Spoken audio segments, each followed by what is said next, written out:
Yeah, this is going to be a tutorial on how to create a HDR file to upload to YouTube from Final Cut Pro based on Nikon Z6 ProRes RAW. So the very first thing we do is create a library. You give it a name. This training video itself is not in HDR, but I will post the HDR file that I'm editing separately on YouTube. Okay, now we're going to highlight that library name and need to go over and set it for wide color gamut. So if we look over in the upper right, it's currently set for standard, which is Rec 709, the old style color gamut. And we want to go to wide gamut HDR and select that. And then hit change. So now in the inspector in the upper right, it shows it as wide gamut HDR. Then we go add a project.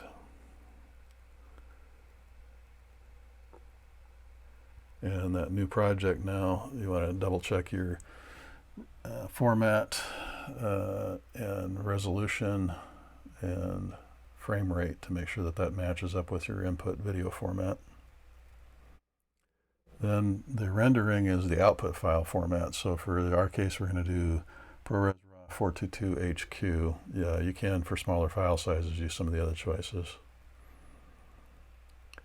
And then the other thing is this is set for wide gamut HDR. If you forgot to modify your library, that won't show up as an option. But we're going to set for PQ. Another choice is HLG, which is for broadcast purposes. But for YouTube, I would recommend going with the PQ. Okay, now we are going to import the file that we want to edit. So this is a Nikon Z6 ProRes RAW format file recorded on a Ninja V. And we import that.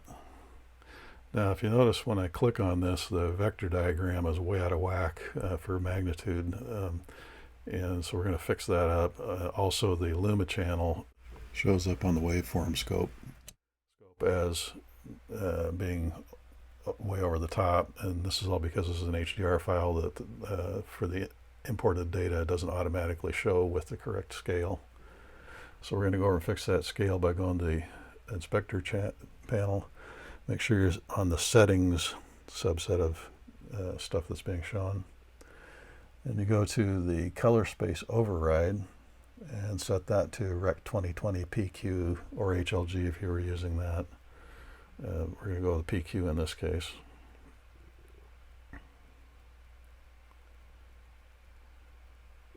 Now if you notice, the scale's been readjusted so that we go from 0 to 10K nits on the vertical scale in the display, in the luminance display. Now there is also a horizontal line which is adjustable that shows up on this, and you can set that. In my case, I'm setting it to about 730, which is the maximum brightness that my LG television can display. And that's mainly for a reference. We're actually going to include higher nit values than what my display can show, and go over how to do that. And the purpose for that is that Samsung TVs and some of the other ones that are not OLED TVs can display higher nit values. And so we're going to leave that in for purposes of displaying on other television types.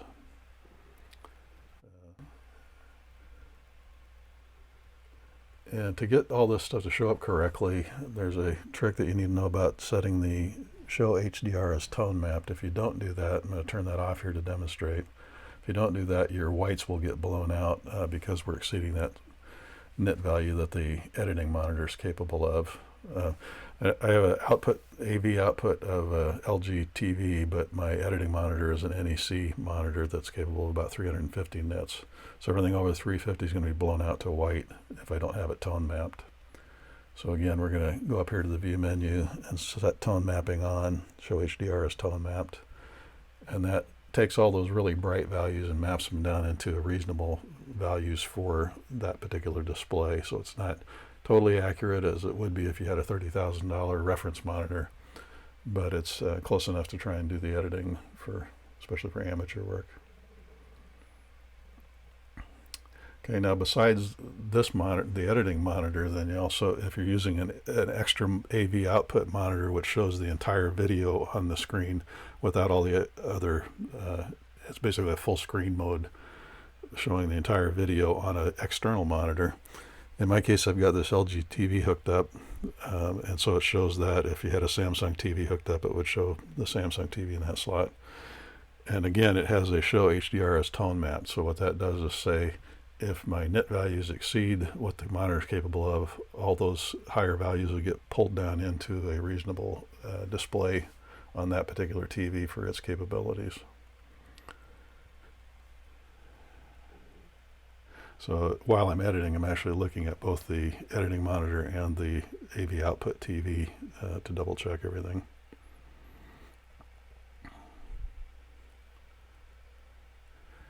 Okay, so now we've got the imported video is now showing the correct scaling. We've dropped that down onto the timeline, and because we set the project up, the timeline's got the correct scaling. But now we're going to start the process of white balancing and color correcting this video. And in my case, I'm severely colorblind, so I have to do this with some other approach. I'm using the X-Rite color checker. If you may not need this if you've got good color vision, and you can adjust it by the typical method you use on any other video. You can do that. In my case, I'm going to use the X-Rite color checker, which involves cropping out, or you can also draw a mask layer to isolate the 12 color patches that are shown here.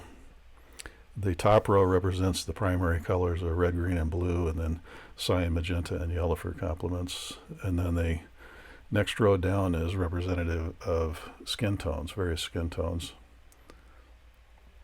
And so we switch over to the vector scope, and on the vector scope you see all of these points sticking out from the center. There's a central blob which represents white, and the vectors for the top row are shown around the outside, and then the vectors for the bottom row skin tones are all shown in a cluster on the left there.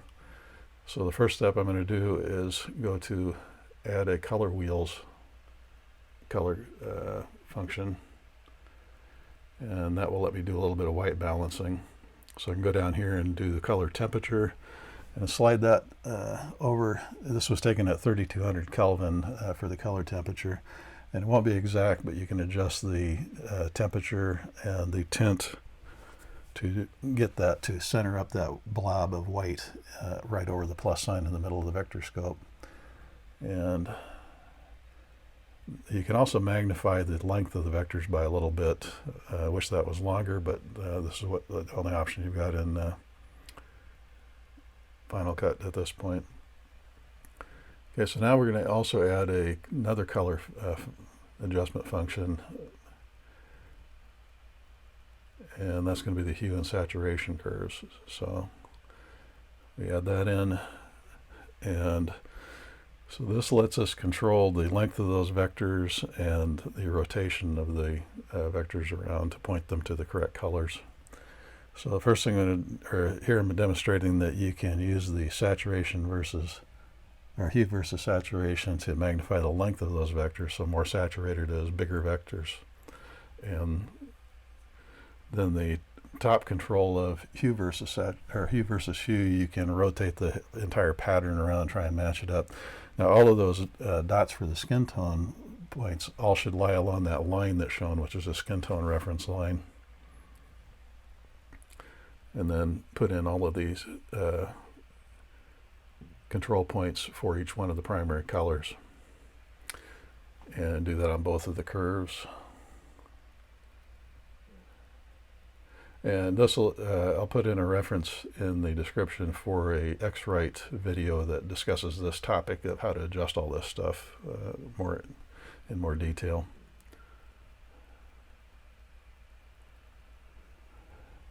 Basically, this top row lets you adjust the angle of the vectors. And right here I'm adjusting, or just adjusted the magenta vector. And so you can adjust the rotation. Then the bottom hue versus saturation, you can adjust the length of those vectors, and you're just trying to get them all to where they're equal.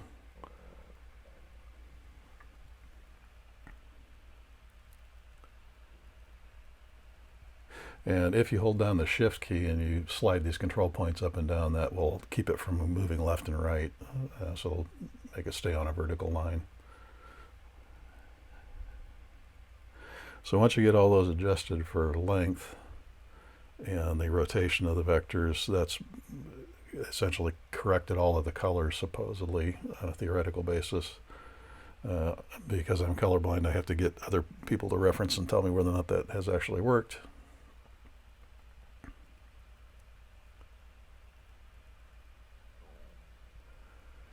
Okay, so now that we've got the colors corrected, I'm going to switch over to and just reset that back to 100%. And I'm going to save that as an effect, and so that if I ever use that same lighting again, which in this case was the 3200K lights, I can use this preset and apply it and hopefully color correct it. In this case, I already had one set up for the Nikon Z6 3200, so I just added a B on there for referencing. You can see that I've got a bunch of settings for different lighting conditions in the lower right, a bunch of presets.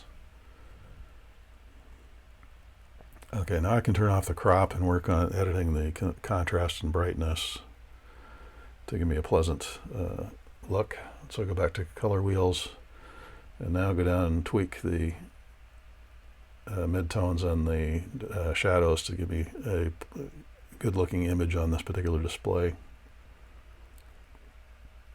And then that will hopefully carry over into the HDR monitors.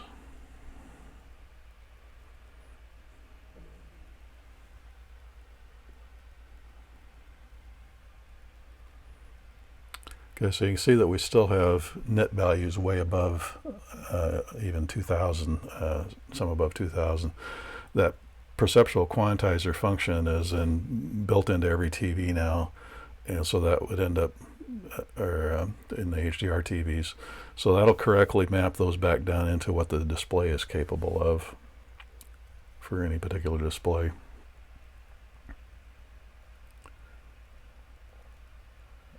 And the whole idea is that different manufacturers optimize things differently, but they use a specific PQ curve to try and make everything look good on their TV.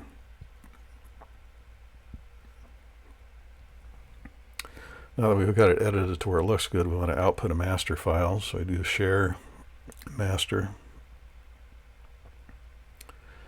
And you can't directly upload to YouTube yet in Final Cut in this version 10.4.8.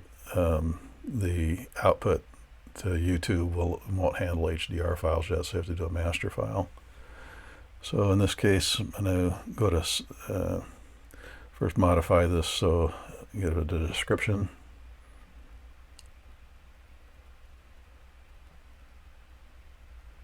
And then on the settings display, it'll show that you have Apple ProRes 422 HQ is the output file format that we're going to do this in. And you could pick 422 or 422 LT if you want smaller file sizes. And the output is going to be QuickTime player. And this also shows that the wide gamut Rec 2020 PQ is what we're using for the color space. Okay, so now that you get all the settings correct, and I'm going to actually switch this to just video only. Don't need the audio for this case. And you give the output file, so this will be a .mov file, and you give it an appropriate name.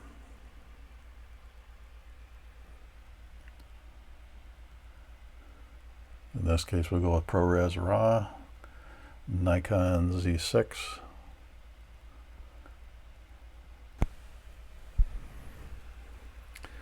And after probably a little bit, this is a short file, so it won't take very long. It'll write that file out. It'll give you a notice in the upper right-hand corner and display it in QuickTime.